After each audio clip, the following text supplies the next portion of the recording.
My friends, is losing weight and getting in shape actually easy? Well, I found a video that says it is. Let's give it a shot. People usually think losing weight is about half diet and half exercise, but both of these combined are only about 25% of it. Okay, an interesting claim. Right off the bat, we've got to do a little bit of caveating. Is that even a word?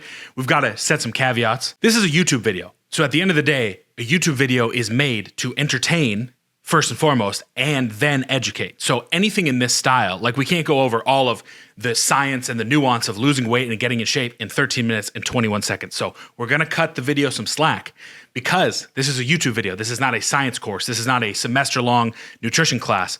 This is to give you some hard and fast rules to kind of get your feet wet in the nutrition space, in the weight loss space specifically. So I think we can kind of be pretty easy on the fact that it might not be 20% diet and 5% exercise. It might be 7% exercise. We don't need to be too in the weeds about it. So let's see what else is included in losing weight. Another 25% is good quality sleep. This is huge. And the other 500% is actually doing what you said you would. Nice little funny meme here. Like I said, entertainment purposes only, but this is a huge deal. It's so easy on a Sunday night after you've binged for Saturday and Sunday and you've had a whole Domino's pizza, speaking from personal experience, to say, okay, tomorrow, Monday, we're getting back on track. And then Monday around like 3 p.m., you're like, you know what? That pizza was really, really dang good. And I've got DoorDash on my phone, so I might as well go for it again. It's super easy to do that. Doing what you said you're doing. But again, easier said than done.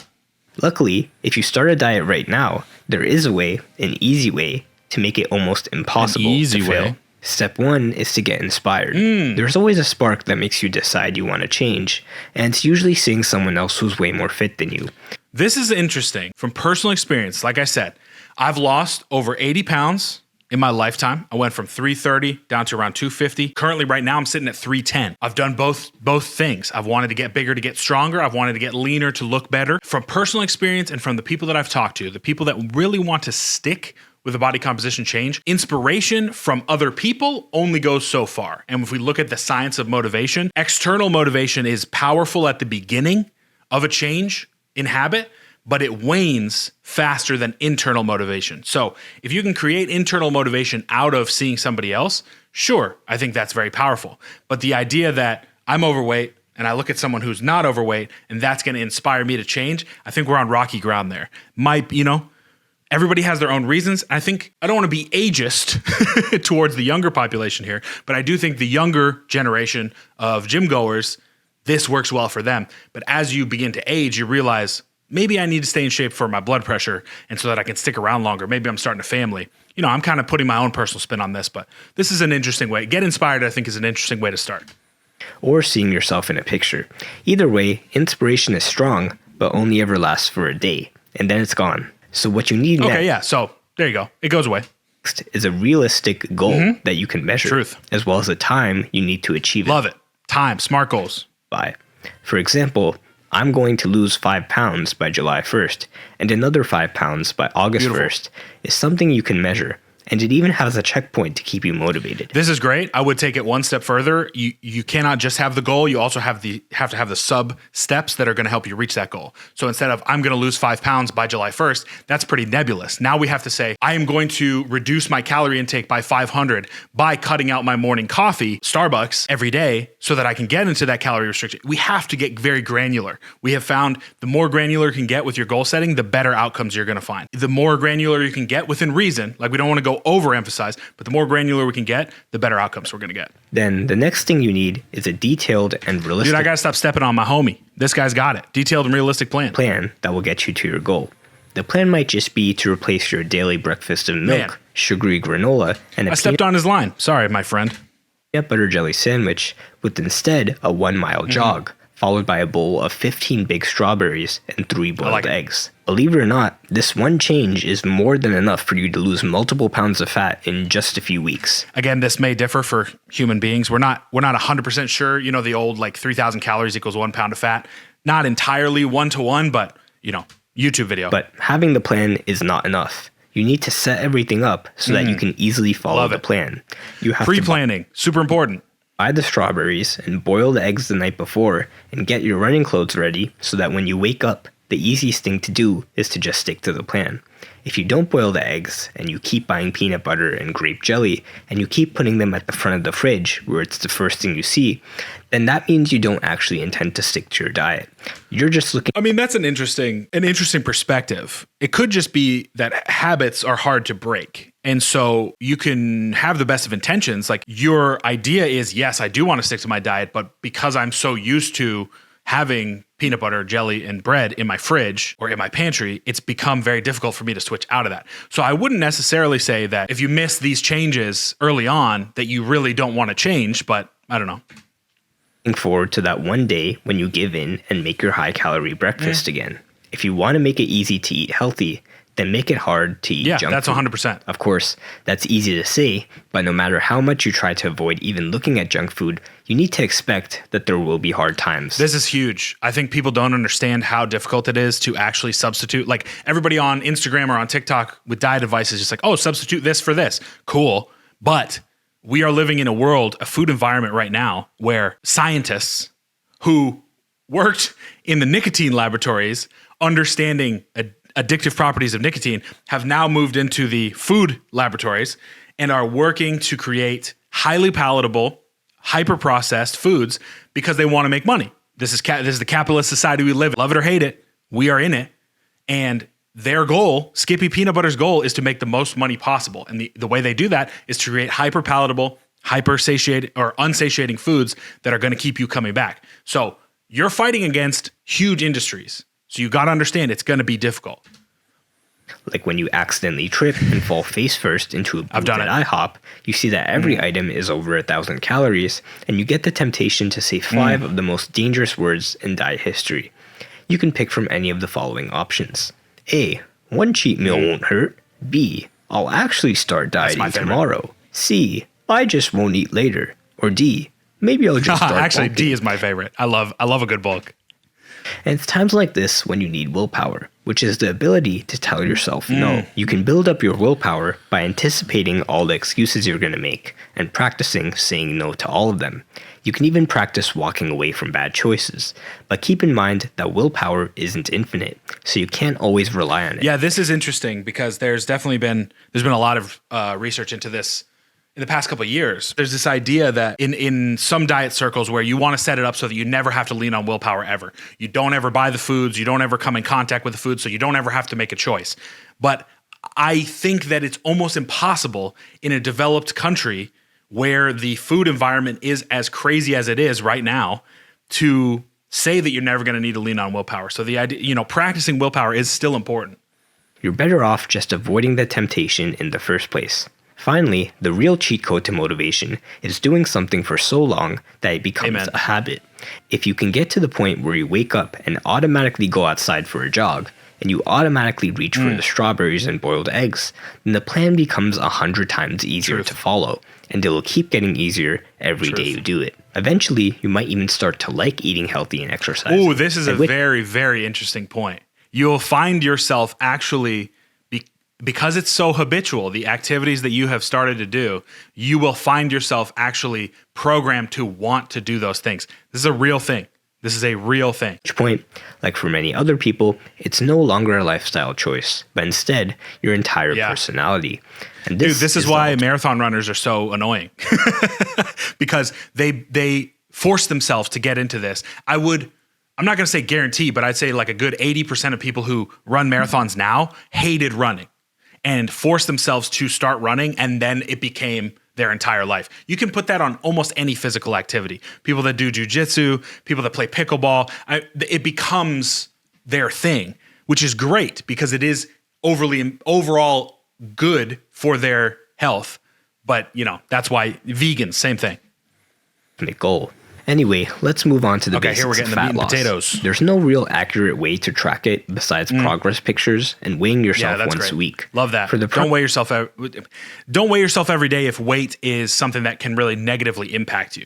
Right? Once a week is totally fine. Progress pictures, just know that you won't see much change in the first few weeks, and maybe not even in the first few months, because your body first prioritizes losing fat from places that you probably can't see. But once you start seeing visual progress, it starts to become more and more noticeable very quickly. So to really measure your progress, you should weigh yourself maybe once every morning. Just know that it could fluctuate a lot based on water weight or the types of foods you eat. Which, like I said, if I weigh myself every day because I have been pretty successful in disconnecting the emotional side of weight loss. Whereas, 3-4 years ago, I could not weigh myself every day because I was emotionally attached to weight loss. So you have to do a little bit of self-searching and know yourself. Is weighing yourself every day and seeing that 2-pound spike because you are overhydrated or you ate a high sodium meal the night before, is that going to set you off? Or is that going to be just a part of your, roll with the punches? So you don't know until you try, but I find that most times it can be a little bit dangerous. I do think the day-to-day can be the best way to do it. It's really person to person here. So you've probably heard that to lose fat over time, you have to eat less calories than you burn. That means if your body burns 2,000 calories a day, then eating 1,700 calories a day will make you lose fat. That's because the body will use energy from fat and a teeny tiny bit of muscle. Hopefully a teeny tiny bit if your protein intake is on point. The goal with any good fat loss phase is a fat loss phase, not a weight loss phase, because you can starve yourself, eat 1,000 calories a day, no protein, and lose a lot of muscle. But most people don't actually want to look like that. They want to be lean with a decently high muscle content. And taking it further than just looks, you want to have muscle on your frame as you age. It is one of the number one predictors of a healthy long-term life. So we want to make sure that our protein is on point. With a 300 calorie deficit. And if you drop your calories even lower to 1,500 or even 1,200 a day, you'll lose fat more quickly, but at the expense of it being way more difficult for you to maintain. Deeper deficits are definitely harder. Traditional optimal way to figure out how many calories you should be eating is to use an online calorie calculator. I think this is a great way to start, but these calculators are so inaccurate most of the time. It's a good, it's hard to say, okay, I'm just going to start eating X amount of calories. So it's a good starting place. But within a month to 2 months, you should be able to say, am I losing weight at the rate that I wanted to, or am I not? And then make adjustments off of this calorie counter. Activity level sedentary, YLI, and then eat around this number every day.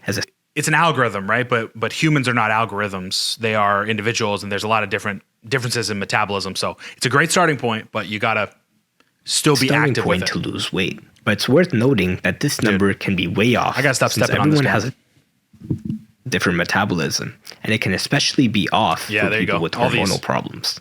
So the best way to know for sure is to start with this number and then see how your weight changes over the crazy next thing few is I don't think this person is like super into the, I don't know, I've watched a couple of their videos and they range from like stock market stuff, like behavior stuff. It's interesting that this person seems to have such a good grasp on the weight loss process when I don't think he's been traditionally trained. It just goes to show you can find this information online or, through textbooks and kind of teach yourself. Anyway, you can also just get away with roughly estimating your calories. But this only really works if you play it safe and round everything up like crazy. If you think it's 300 calories, it's probably 500. If you think it's 800 calories, it's probably 1,000. And if you think it's too small to count, it's probably at least 50. So before we get into the method where you don't have to track anything at all, we need to talk about macronutrients. A lot of people want to know how much protein, carbs, and fat they should eat per day. And to be honest, for most weight loss purposes, all you need to look at is calories and protein. I think this is true for the general public. I will say that it's easier to reduce some of the noise by not tracking fat and carbs in a general public setting. However, if you have athletic aspirations, like if you're a weightlifter or a powerlifter like me, or you're an athlete of some kind, it does become more important to track carbs, which is energy, and fats, which is going to keep your hormones in balance. I think there's this misconception that if you're an athlete, you're automatically going to have nutrition dialed in. Not the case. Most athletes that I came in contact with in college or that I know now have some of the worst dietary habits. They're very genetically gifted, and so they can get away with it. So even as an athlete, if you're an athlete watching this video, you have to be able to understand what carbohydrates are going to give you, what fats are going to give you, what protein is going to give you in an overall dietary context. So for the general public, let's get rid of some of the noise. We'll just go protein, calories. I like that. But if you have athletic aspirations, you know what to do. A certain amount of protein, a certain amount of fats, and then you can fill in the rest of your calories with anything. Just make sure for fats, not to overeat stuff like oil, sauces, salad dressings, butter. They just add up really quick cheese. because fats are the most calorically dense. They add up very, very quickly. So you got to be careful with your overall portion sizes with fats. Also, if you've ever heard weight loss experts say that carbs cause weight gain, they're not talking about fruits and vegetables and fiber and whole grains. They're talking about refined, highly processed carbs that are usually very delicious and are stripped of most, if not all, of their nutrients when they're being processed, especially foods with lots of added sugars. You know what has helped me lose the most weight of all time? Rice and potatoes. Because if you adequately prepare those two foods, you get your carbohydrates in without them being hyper palatable and going absolutely crazy. So anybody that tells you carbs do not fit in a fat loss phase, get them out of your life. All right, we're on how to lose fat without counting calories. We had an ad, sorry.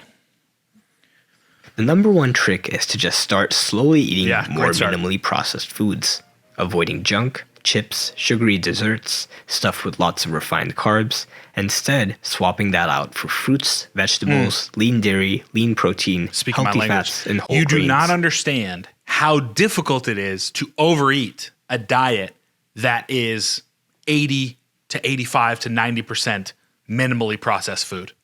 High fiber foods, high protein foods, it becomes, trust me, man, I'm the overeating king. That's how I got into this weight situation in the first place.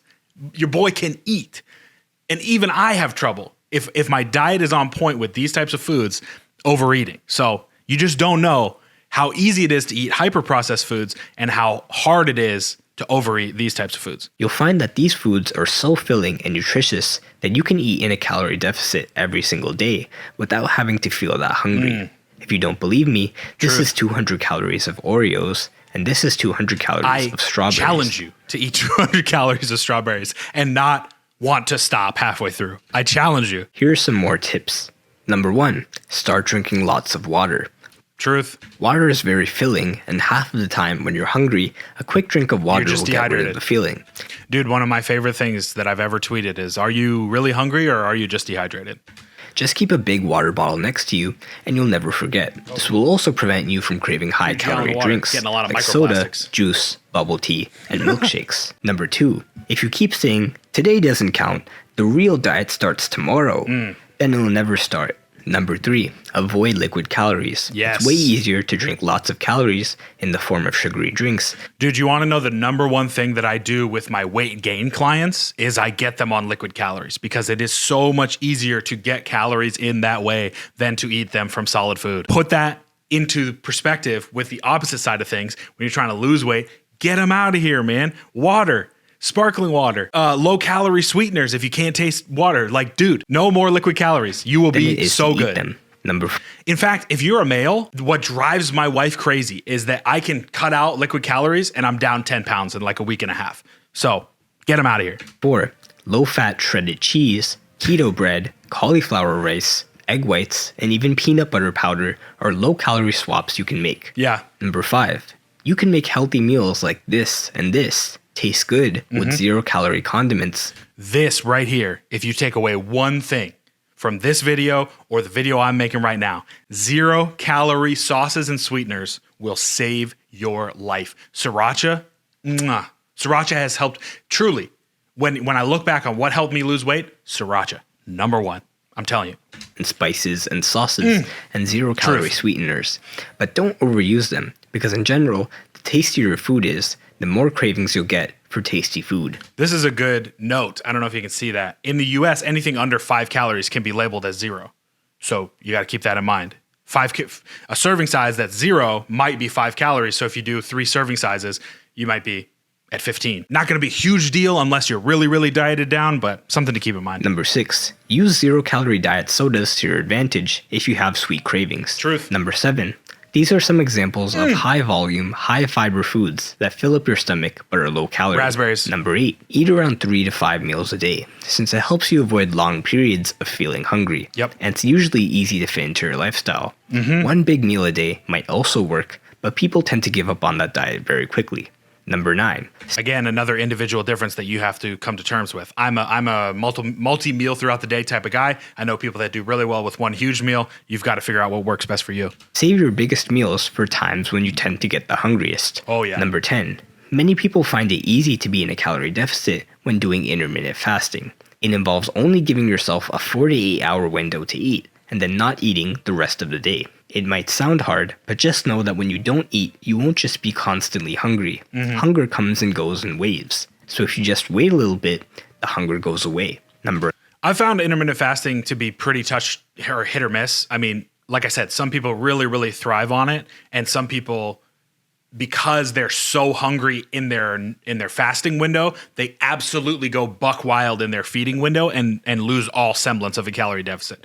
Figure it out, man. You got to figure it out for yourself. 11. Eat more protein because protein makes you feel satisfied. And you also burn about 20 calories just to digest 100 calories of protein. It's pretty interesting. I don't know 100% if that's true about the thermic effect of food. I think sometimes we can get overly excited about the thermic effect of food, which is, the calories it takes to digest said food. So I wouldn't lean on that. I think it's solid. I think in general, you need to eat more protein regardless. The average American is not even eating close to enough protein. So Number 12. Speaking of protein, protein powder is good, but it's processed, and it's a powder that you drink, so it's not really as filling as other protein sources. But if you need it to meet your protein requirements, then drink it with water. Yeah. Number 13. Or add it to a smoothie, fruit smoothie. I do that so you get some of the bulk from the fruit, and you're also getting the protein. So it is kind of like a meal replacement. It's very low calorie. So there's ways to make protein powder work better for you than that. If you want to, try black coffee or tea, since caffeine slightly boosts your metabolism and slightly suppresses your appetite. Yeah, I think it's more so the appetite suppressant than the metabolism boosting. A good cup of black coffee can tide you over for a couple hours. Number 15. If you mess up, don't take it as an excuse to start eating tons of junk food, because even though messing up wasn't part of the plan, giving up was never part of the plan. I think this is the most impactful tip that this person has given. When I was starting out on my journey to lose weight, I would have a great 2 weeks, and then I would lose a little bit of willpower, have a bad day, and let that day turn into a bad week. And that was really what set me over the edge. I could never maintain a calorie deficit until I realized, okay, one meal, we didn't do as well as we wanted to. Let's get right back on track. It's easier said than done, but if you can unlock this, I guarantee you'll have more success. Now on to exercise. It burns some calories, it improves your health, and once you experience what it really takes to burn 200 calories, you're probably less likely to pop open a 200-calorie bag of chips. That's a true So here are some tips. Number 1, lift weights. Perfect. This will not only increase your metabolism, but it will burn calories, and it helps. And muscle is important as you age. We've got to start telling people this, because it's not just about looks. It's not just about vanity. Muscle content helps you stay alive longer. So you build muscle. You can use this website to get ideas for exercises. It's a good Number website. 2, or you can watch this channel. walk more. Getting at least 10,000 steps a day Huge. is basically a cheat code for burning extra calories Huge. and losing fat. Number 3, do more cardio. While diet is more important than exercise for losing fat, cardio will make it easier. If you find it boring, you can try high intensity. Oh, Fitness Blender, man. These were the guys back in the day when I was starting to lose weight, when I was first getting into the fitness scene. This was like 2016. Whew, I love these interval videos. Training. They're hard. Or, if you like, you can do circuit style workouts, which you can find lots of on YouTube. Some gym bros like to claim that 15-minute YouTube workouts don't work, but remember that they watch hour-long videos of other people working out. Number 4, be less sedentary. Not many people talk about this because it's hard to explain, but getting up and moving around and just doing stuff throughout the day burns way more calories than you would think. This includes activities that you don't normally think of as exercise, like taking the stairs, cleaning your house, pressure washing your driveway, cooking, fidgeting, standing, walking around, carrying groceries, and touching grass. So the very important thing to remember with NEAT as well is when you're dieting pretty deep into a diet, your body will naturally start to subconsciously stop you from fidgeting, from moving. Like, they did studies on how NEAT gets crushed deeper into diet. So we have to understand sometimes we need diet breaks. So that's why I'm a huge proponent of, a 12, 16-week diet, and then we take a 6-week maintenance break so that we can adjust to the new body, adjust to the new calorie count, bring our NEAT back up, and then if we want to start another fat loss phase, we can start it, and within those first 4 to 6 weeks, our NEAT is still going to be very high. So we will be able to be in a deeper deficit without taking as much food away. So always remember, if you feel like you're getting super, super sluggish, you're not getting the same amount of steps, you're not really moving around as much, you're just kind of laying in bed, you're just kind of laying on the couch, it might be time for a diet break. Everyone thinks doesn't apply to them. Yeah, biggest thing is to sleep, get man. good quality sleep. Dude. Sleep regulates your hormones. And when it comes to fat loss, these hormones pretty much determine everything. Yeah. Now, you might be thinking, well, I don't have to worry about that. Except you're in I bed. already get good sleep. Great video. Anyway, please don't. Great video. Go subscribe to this channel. I think it's just called Easy Actually. I've watched a couple of their videos. Every single one of them I think is really, really impactful. I'll end the video by saying this. These are great tips in a general, broad context, which is awesome. This is a YouTube channel. They're trying to reach as many people as possible. However, if you want to take some of these tips and get a little bit more individualized, please contact me. I'm a registered certified nutrition coach. I'm a certified personal trainer. I'm a powerlifting coach. I would love to help take some of these general tips and apply them more individually to your life. If you have been dealing with struggles in a fat loss phase, in a weight gain phase, whatever, if you want to get stronger, I'm here for you. Please email me. It's in the description. Join our Discord. It's in the description. We would love to chat with you and help you get where you want to be. Also, if you enjoyed the video, like and subscribe to the channel. Get strong and stay strong.